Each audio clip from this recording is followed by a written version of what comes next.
नमस्कार, मैं आसिफ असरार।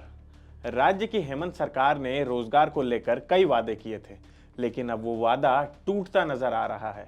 झारखंड में एकत्रित बिहार के वक्त से ही उर्दू पढ़ने के लिए प्राथमिक व मध्य विद्यालय स्तर पर उर्दू विद्यालय संचालित है। इन स्कूलों में उर्दू शिक्षकों के 80% से भी अधिक पद खाली हैं। यह याद रखना जरूरी है कि झारखंड के गठन के बाद से उर्दू शिक्षकों की सिर्फ एक बार ही बहाली हुई है, यानी 23 सालों में सिर्फ एक बार। राज्य के प्राथमिक और मध्य विद्यालयों में कुल 4,401 पद हैं, लेकिन इसमें से 3,708 पद खाली हैं।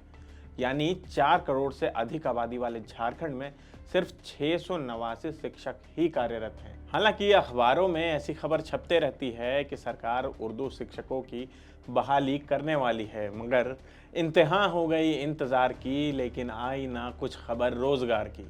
बता दें कि 26 जुलाई 2023 को उर्दू शिक्षकों के मामले में प्राथमिक शिक्षा निदेशालय ने सभी जिला शिक्षा अधीक्षकों को एक चिट्ठी भेजी है, जिसमें सभी जानकारी भरने के लिए कहा गया था। ऐसे में जिला स्तर पर आकलन का कार्य शुरू कर दिया गया है, लेकिन ये आकलन खत्म कब होगा और कब उर्दू शिक्षकों की बहाली होगी, इसका तो रब ही मालिक है। सरकार चाहे जेएमएम की रहे या बीजेपी की, हेमंत बाबू रहें या रघुवर दास की, झारखंड में नौकरियों के लिए नोटिफिकेशन बहुत सीरियस तरीके से निकाला जाता है, बस किसी वजह से बहाली नहीं हो पाती है। ऐसे ही साल 2008 में झारखंड लोक सेवा आयोग ने उर्दू शिक्षकों के पदों को भरने के लिए विज्ञापन निकाला था, लेकिन हमेशा की तरह परीक्षा नहीं हुई। फिर उसी विज्ञापन को संशोधित कर 2010 में विज्ञापन जारी किया गया, मगर नियुक्ति फिर नहीं हुई। उसके बाद सरकार ने झारखंड अधिविद्य परिषद को 4,401 उर्दू शिक्षक और सहायक शिक्षकों के पद पर बहाली के लिए अधिकृत कर दिया।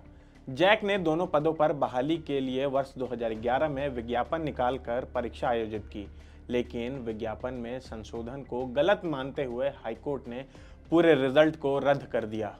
इसके बाद प्राथमिक शिक्षा निदेशालय ने पहले की नियमावली में संशोधन कर साल 2012 में प्रारंभिक विद्यालय शिक्षक नियुक्ति नियमावली बनाई, जिसमें उर्दू शिक्षक के सभी पदों का कक्षा 1 से 5 में समाहित करते हुए इंटर प्रशिक्षित कर दिया गया, जिसके कारण स्नातक परिशिक्षित अभ्यर्थी नियुक्ति से वंचित हो गए।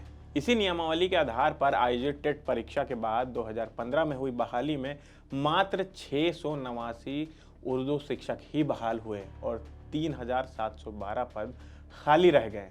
गौरतलब है कि सृजित 4,401 पद में अनुसूचित जनजाति और अनुसूचित जाति के लिए 1,526 पद आरक्षित हैं, जिस पर योग्य अभ्यर्थी नहीं मिलने की वजह से सीटें खाली रह जाती हैं।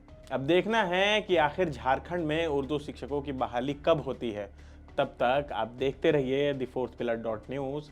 धन्यवाद। अगर आप चाहते हैं कि हमारे वीडियोस का नोटिफिकेशन आपको बिना देरी के मिलता रहे, तो आप इस चैनल को फॉलो और सब्सक्राइब जरूर कर लें। बाकी आप हमारे काम को लेकर कोई सुझाव हमें देना चाहते हो तो कमेंट बॉक्स में आप सादर आमंत्रित हैं। इसके अलावा हमारे वीडियोस आपको अलग अलग ठिकानों जैसे फेसबुक, इंस्टाग्राम, ट्विटर पर भी देखने को मिलेंगे, जिसके लिंक डिस्क्रिप्शन में डाल दिए गए हैं। शुक्रिया।